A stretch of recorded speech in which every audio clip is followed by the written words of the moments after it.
10 de la mañana con 52 minutos hacemos un alto de la transmisión de la sesión de la Comisión Madre Día para pasarnos al hemiciclo principal. Sesiona la Comisión de Constitución. Hoy se presenta el presidente del Consejo de Ministros, César Villanueva, para sustentar las bases para que el Ejecutivo obtenga nuevas facultades legislativas. En estos momentos ya vemos que empieza la sesión. Hay que indicar que tiene dos tramos esta presentación del Premier y algunos ministros, ¿no? Tiene dos tramos, en una se va, incluso tiene algunos horarios. Vamos a escuchar entonces a su presidenta, Úrsula Letona. Uno, que propone delegar en el Poder Ejecutivo la facultad de legislar en materia tributaria y financiera, gestión económica y competitividad, integridad y lucha contra la corrupción, prevención y protección de personas en situación de violencia y vulnerabilidad, y modernización de la gestión del Estado a cargo del presidente del Consejo de Ministros, César Villanueva, y sus miembros del gabinete. Estimados congresistas, hemos invitado al señor presidente del Consejo de Ministros a fin de que sustente el proyecto de ley mencionado. Habiéndose efectuado las coordinaciones con el Poder Ejecutivo y debido al extenso de las materias que involucran un total de 36 ítems, se ha considerado dos bloques para su tratamiento. El primer bloque, que tiene que ver con materia de modernización de la gestión del Estado y materia tributaria y financiera, y el segundo bloque, la sustentación de las materias de prevención y protección de personas en situación de violencia y vulnerabilidad, integridad y lucha contra la corrupción, gestión económica y competitividad. Empezamos el primer bloque y para ello le damos la bienvenida al señor César Villanueva Arévalo, presidente del Consejo de Ministros, al ministro David Tuesta, ministro de Economía y Finanzas, al ministro Roger Valencia, ministro de Comercio Exterior y Turismo, al ministro Raúl Pérez Reyes, ministro de la Producción, a la señora Ana María Mendieta, ministra de la Mujer y Poblaciones Vulnerables, al doctor Cristian Sánchez, ministro de Educación, ministro de Trabajo y Promoción del Empleo, y al señor Daniel Alfaro, ministro de Educación. Señor presidente del Consejo de Ministros, nuevamente le damos la bienvenida y puede usted iniciar la presentación. Muchas gracias, presidenta. Permítame saludar también a los señores congresistas. Y por su intermedio, presidenta, como usted ya lo señaló, vengo acompañado de los ministros de Economía y Finanzas, de la Mujer y Poblaciones Vulnerables, de Justicia y Derechos Humanos, de Trabajo y Promoción del Empleo, de Educación, de la Producción y de Comercio Exterior y Turismo, a sustentar el pedido de facultades por las 5 materias del proyecto de ley de delegación de facultades. Sean, presidenta y colegas congresistas, mis primeras palabras de agradecimiento a ustedes por su valioso aporte y al Congreso en general por la aprobación de las facultades para legislar en materia de reconstrucción nacional y cierre de brechas en bien de todos. Sin duda, con esta aprobación diligente, rápida, compartimos la misma preocupación, el de impactar positivamente en la vida de los peruanos de todo el territorio, particularmente de los más marginales, brindando respuestas sencillas a los problemas complejos. Hoy sustentaremos nuestra propuesta en las siguientes materias, como usted lo ha adelantado: tributaria y financiera, gestión económica y competitividad, integridad y lucha contra la corrupción, prevención y protección de personas en situación de violencia y vulnerabilidad, modernización de la gestión del Estado. Como Ejecutivo queremos fortalecer la institucionalidad para la gobernabilidad democrática, funcional, construyendo consensos políticos y sociales, que no es tan fácil en un país desconfiado permanentemente. Sin embargo, la perseverancia de los políticos tiene que estar para lograr estos consensos en bien del desarrollo. Nuestra tarea la haremos mediante el diálogo siempre y buscando renovar la confianza de la gente en las instituciones. Presidenta, como presidente del Consejo de Ministros expondré lo referido a la materia de modernización de la gestión del Estado y luego de ello cederé la palabra a mi colega ministros que me acompañan según el orden constituido en la invitación hecha. En relación a la modernización del Estado. Hoy día, Presidenta, no es ajeno al conocimiento de todos, no solamente los miembros del Congreso, sino las personas que reciben los servicios del Estado. Tenemos un Estado pesado, un Estado infuncional, que requiere, para ser un país moderno y descentralizado, un escenario cada vez más competitivo y con una demanda ciudadana de mejores servicios, es indispensable y urgente la modernización y la gestión de este Estado. Esta modernización que vamos a plantear se sostiene en dos ámbitos: la relación Estado-ciudadano y la relación Estado-Estado. En el primero, requiere pensar desde la lógica del ciudadano, de aquel que recibe los servicios, para organizar las entidades públicas de los 3 niveles de gobierno y ponerlas al servicio de la gente en todo el territorio, corrigiendo y mejorando aquellos aspectos que ameriten. Y en lo segundo, se trata de una importante transformación, llegar a ser un Estado pensado para la colaboración, el intercambio de información, recursos y servicios, y que es, por lo tanto, costo eficiente, más transparente e innovador. Los provincianos sabemos que nuestra realidad dista mucho de lo que encontramos en Lima. Tenemos una conectividad, acceso a servicios básicos, entre otros, muchas veces que nos son ajenos. Esta disparidad se presenta también en las entidades públicas que prestan servicios. Y esta situación caótica del propio transporte es la misma situación que a veces refleja, no siempre, pero refleja en el sistema que el Estado tiene para administrar sus servicios. Por lo tanto, es necesario trabajar en esta parte de la modernización. Los sistemas administrativos. En el Estado tenemos los denominados sistemas administrativos, cuyo objetivo es permitir el funcionamiento del Estado, los cuales necesitamos fortalecer, modernizar, para facilitar la gestión, haciéndola más simple, buscando un mayor uso de la tecnología e incorporando las mejores prácticas internacionales para entregar un mejor servicio al ciudadano. Durante mi exposición, presidente y colegas congresistas, voy a poner algunos ejemplos sencillos de cuán importante y urgente es la necesidad de entrar a este proceso de modernización del Estado. No podemos exigirle las mismas reglas y condiciones a un ministerio y a una municipalidad pequeña, alejado en la Amazonía o en las zonas andinas o en cualquiera de las partes del rincón de nuestro país.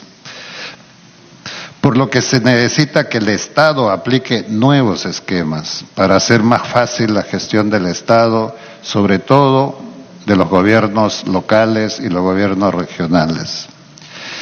Gran parte de las dificultades para prestar servicios de calidad se debe a la complejidad y el exceso de las reglas de los sistemas administrativos, pero sobre todo por una débil articulación. Entre ellos, lo que genera sobrecostos al Estado y al ciudadano. Por otra parte, La duplicidad, vacíos, superposición de funciones no permiten un adecuado desarrollo del Estado, más bien la complejizan, impactando negativamente en el desempeño de las entidades públicas en perjuicio de los ciudadanos y de las empresas, retrasando obviamente la atención de las necesidades de la población. Presidenta, colegas, queremos modernizar los sistemas administrativos para que funcionen de manera articulada, mejorando las reglas de funcionamiento del presupuesto, la tesorería y la contabilidad, que en esta parte del camino andan por canales diferentes. Tenemos que pensar en el alcalde de aquel distrito alejado que tiene que venir a la capital para realizar trámites y gestiones e impulsar el desarrollo de su pueblo. Queremos que su tiempo y capacidades se concentren en lo importante. Para ello es necesario un Estado moderno y eficiente. Colegas, hoy día un alcalde, sea distrital o provincial, ocupa 168 días del año acá en Lima para hacer gestiones.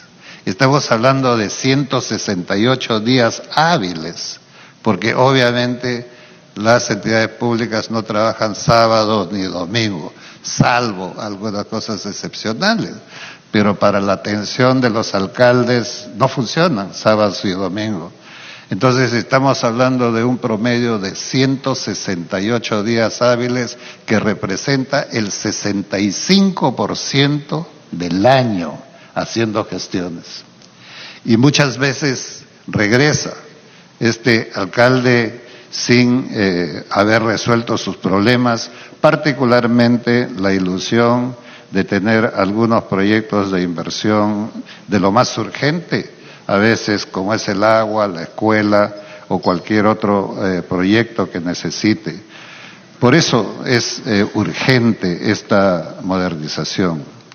En el sistema de presupuesto, colegas, yo he sido gobernador en una región, ese tiempo se llamaba presidencia regional, y por lo tanto podemos sentir lo que son los nudos desde abajo, y ahora que tenemos la oportunidad en el Ejecutivo y obviamente con la colaboración del Congreso, tratar de desatar esos nudos y hacer un Estado mucho más ágil. En el tema de presupuesto, sin duda es uno de los aspectos fundamentales para la modernización del Estado. Un Estado moderno que estamos con la idea, con la ilusión de participar dentro de la OSD. Pero necesitamos por lo menos empezar a modernizar el sistema de presupuesto. En este sentido, necesitamos un presupuesto donde no existan diferencias significativas, por lo menos en el marco presupuestal inicialmente aprobado, con el presupuesto que finalmente se ejecuta. Cualquier alcalde distrital, provincial, gobernador, conoce claramente las grandes diferencias que hay de un presupuesto inicial al término del año, el presupuesto con el cual termina. Tenemos que garantizar que las inversiones que se emprenden en un año fiscal cuenten con el financiamiento para culminar en los siguientes. Esto en el marco de una perspectiva multianual. Ustedes, colegas que tienen cada uno sus regiones y que además visitan gran parte del país, y no todo el país, van a encontrar un inventario gigantesco de obras inconclusas. Y obras inconclusas por varias razones. Uno, porque los sistemas administrativos a veces se cambian intempestivamente en los sectores. Segundo, porque hay alguna deficiencia de orden de asesoramiento técnico y legal en las gobiernos locales por la propia complejidad de las normas y del sistema. Tercero, porque no calcularon bien los presupuestos. Y los presupuestos, dice, bueno, pero es que calculan mal los presupuestos porque son incapaces. Yo quiero decirles, colegas, que quienes han sido alcaldes distritales, provinciales especialmente, los gobernadores tienen alguna ventaja de tener los recursos suficientes para hacer estudios, pero las municipalidades hacen los estudios sacando del Foncomún. Y el Foncomún no alcanza ni siquiera para cubrir las necesidades más urgentes de la población. Entonces, ese pequeño presupuesto lo dedican. Entonces, obviamente, con un presupuesto reducido no pueden conseguir un profesional solvente que les ayude a hacer, y siempre caen en manos de gente que, por lo barato, finalmente les resulta haciendo un proyecto que no es viable técnicamente. Entonces, tenemos nosotros que trabajar sobre esa perspectiva. Planteamos modernizar y conciliar los conceptos y las reglas del Sistema Nacional de Presupuesto a las disposiciones contenidas en la normatividad que regulan las asociaciones público-privadas, obras por impuestos y el Sistema Nacional de Programación Multianual y Gestión de Inversiones.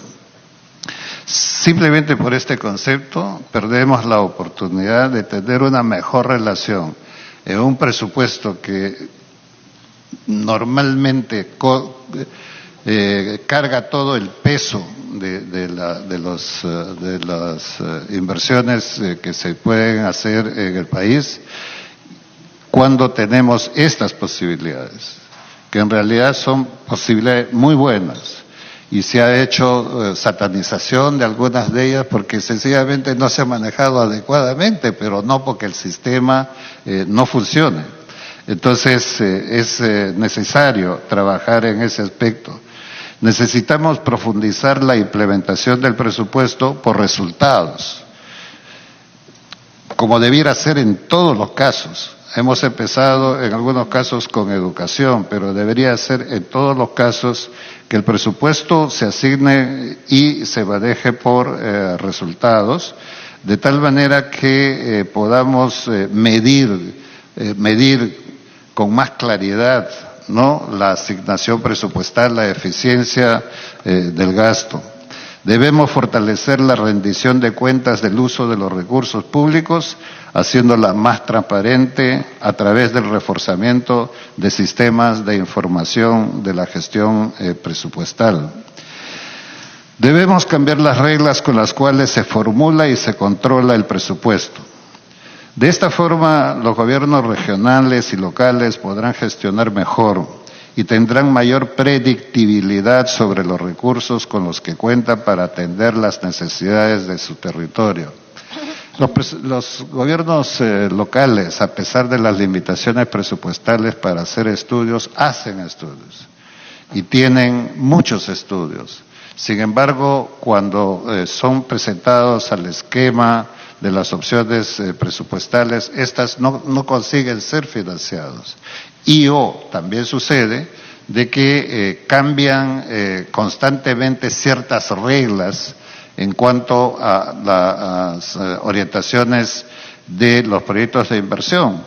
Entonces, mucho de la inversión hecha ya por los alcaldes finalmente no sirve, pero son ya inversiones hechas, de tal manera de que tenemos que hacer mucho más eficiente introduciendo los mecanismos de planificación sobre las grandes prioridades que puede tener el país, las regiones y obviamente dentro de las regiones las provincias y los distritos, y sobre eso orientar la inversión para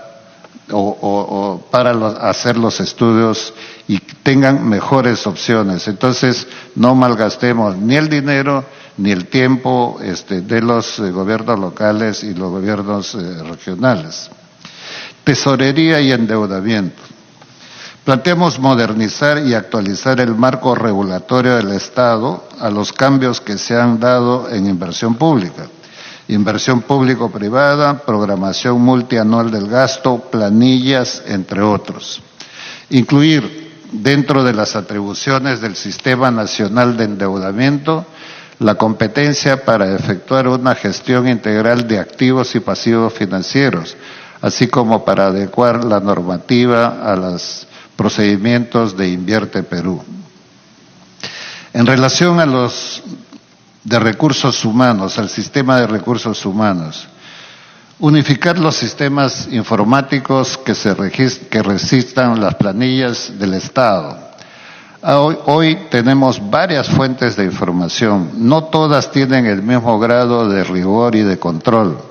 Esta falta de información genera un desorden en pagos, bonificaciones, cálculos de beneficios y no poder contar con un registro exacto de planillas. Contar con una misma plataforma de información permitirá planificar y controlar mejor el gasto de los recursos humanos, sin que ello signifique cambios de regímenes laborales ni remunerativos. Esto generará mayor transparencia, que es un tema que a todos nos interesa. Hay en todos los sectores, no puedo señalar un solo sector, muchos trabajadores fantasmas que representan un altísimo costo del Estado. Pero no solamente es el costo, quizás el hecho de tener un sobredimensionamiento de personal que además no está formalizado en las planillas, ¿no es cierto?, lo que trae como consecuencia es un Estado disfuncional, un Estado pesado, desordenado. Y eso ha sucedido sencillamente porque históricamente hemos tomado al Estado como una fuente de trabajo, que no estaría mal si el trabajo fuera planificado, organizado y bien planificado. Pero lo que sucede es que se copa el Estado mediante personas que no son competentes para los cargos que se le da, sino se contrata personal más por la amistad, por una relación política, pero que finalmente no encaja dentro de las funciones de estos sectores. Y cuando logremos ordenar este proceso, va a usted darse cuenta lo impresionante que es, especialmente en los colegios, en las UGELes. Hoy día mismo no puedes saber a quiénes estás pagando, cómo estás pagando. Entonces, es un esfuerzo gigantesco que estamos haciendo y con también la preocupación del Congreso, es de determinar, hemos empezado a trabajar a ubicar conjuntamente con el Poder Judicial. Se han dedicado más de 800 profesores con condenas de terrorismo, violaciones, etcétera, que ya no deberían estar ahí. Pero como no hay un sistema de información unificado que permita rápidamente detectar estos hechos irregulares, lo que finalmente estamos dentro de estos problemas. Por lo tanto, es necesario prontamente unificar estos sistemas. Contar con una misma plataforma de información permitirá planificar, controlar mejor el gasto en recursos humanos, sin que ello signifique estos cambios que yo he señalado. Por eso, nosotros en este campo de recursos nos hemos ocupado de nuestros jóvenes y queremos que encuentren espacios de desarrollo profesional en el sector público, mediante las prácticas profesionales, que es otro elemento. Nosotros lo que estamos buscando cada vez más es gente, tanto que puedan ser futuras autoridades, candidatos, como profesionales que pueden trabajar dentro de la administración pública cómo para ir trabajando y mejorando, evolucionando en la calidad de las políticas públicas, necesitamos que nuestros universitarios empiecen en la administración sus prácticas profesionales y empiecen a conocer cómo es un Estado. Entonces eso nos daría garantía de contar con un capital permanentemente, no solamente para autoridades en los procesos eleccionarios, sino para la toma de personas. Asimismo, necesitamos modernizar la gestión fiscal de los recursos humanos del sector público mediante la regulación de planilla única, por lo que venía señalando, planilla única de pagos e implementando el registro de planillas en los 3 niveles de gobierno, que haya una estructura ordenada y que pueda estar perfectamente organizado. Eso no es imposible, pero implica cambiar algunas cosas, modernizarlas, y van a ver ustedes cómo los resultados en corto plazo les puede hacer que un Estado pesado pueda ser mucho más ágil, mucho más funcional y mucho más eficiente para dotar ¿qué? ¿Qué es lo que dota a un Estado? ¿Para qué lo formamos como Estado? Es para dotar el servicio público a los usuarios, especialmente a la gente, y por eso es que tenemos que pensar cómo la gente y armar un Estado de esa manera. No es pensar de arriba, teóricamente, cómo armamos este Estado, sino hay que pensarlo como si uno fuera el usuario.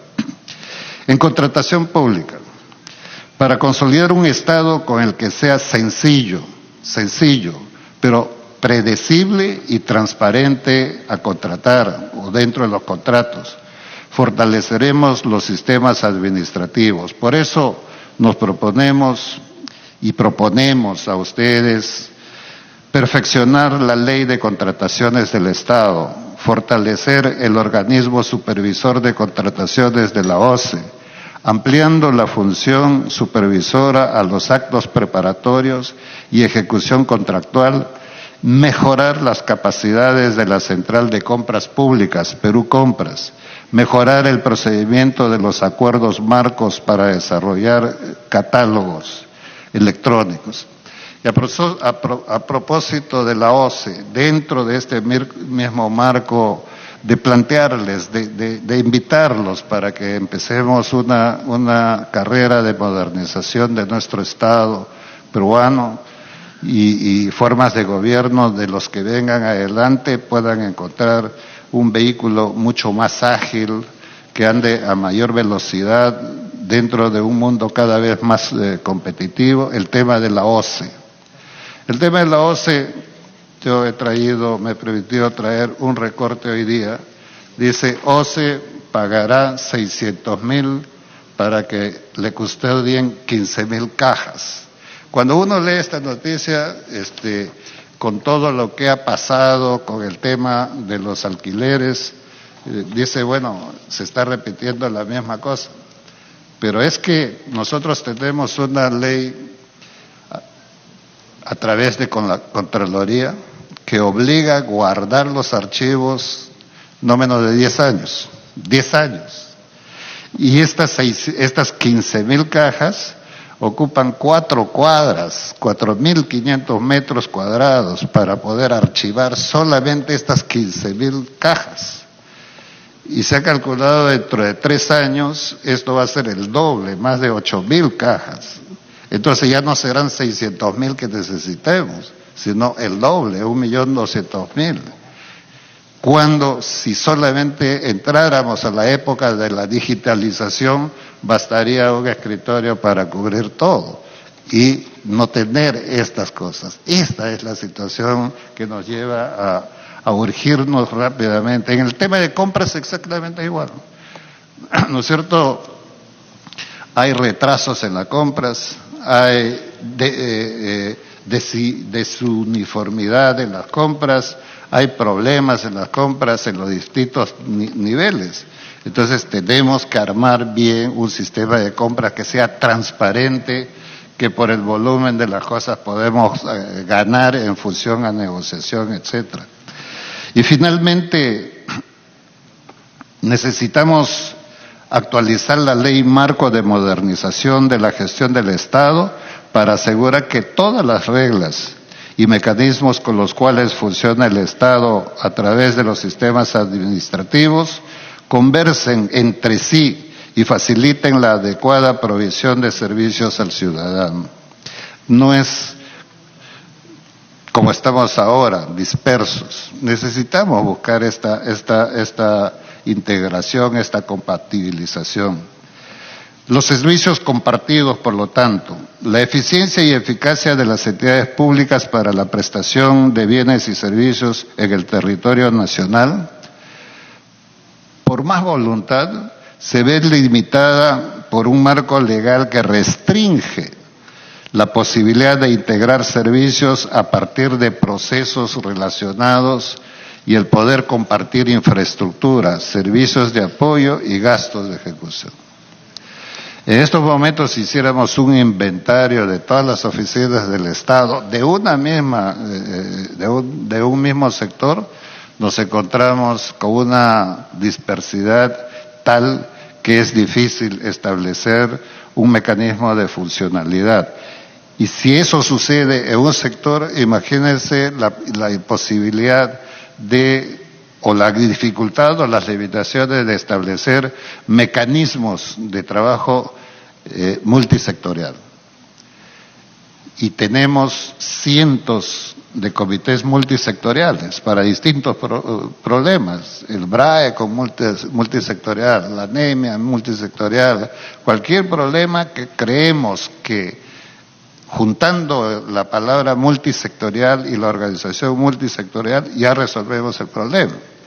Ustedes mismos tienen la experiencia de que a veces en este recinto nuestro nos hemos juntado comisiones multisectoriales, pero cuando sale cada representante ya a su casa o a su oficina, se olvidó de la multisectorialidad. Eso queda en una buena voluntad. Entonces lo que necesitamos es poder articular eso mediante las normas. A ello se debe agregar el bajo nivel de digitalización en la administración pública y estos vacíos normativos para el despliegue de la administración pública digital. Nuestro Estado debe estar integrado y ser transparente, eficiente, confiable, productivo y cada vez más cercano a nuestros ciudadanos. Eso significa la colaboración interinstitucional, como ocurre en las ventanillas únicas. Ha estado funcionando bien y tener la capacidad de llevar los servicios a todo el territorio, aprovechando las sinergias que la integración de servicios puede promover. Se trata de desarrollar, por tanto, un Estado capaz de organizarse para poder mostrar una sola cara al ciudadano, no los miles de rostros que existen en estos momentos por el sistema de visión absolutamente sectoralizado que tenemos.